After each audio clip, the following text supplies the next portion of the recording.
விருதுநகர் தொகுதியில் அதிமுக கூட்டணி சார்பில் போட்டியிடும் தேமுதிக வேட்பாளர் விஜய பிரபாகரனை ஆதரித்து தேமுதிக பொதுச் செயலாளர் பிரேமலதா பிரச்சாரம் செய்தார்.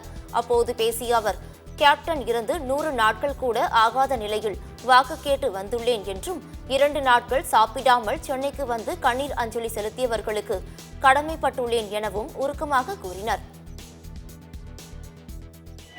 கேப்டன் மறைந்த போது அனைவரும் கண்ணீர் அஞ்சலி செலுத்தினீர்களே, உங்க எல்லாருக்கும் நான் தலை வணங்கி என் நன்றிகளை நான் தெரிவித்துக் கொள்கிறேன்.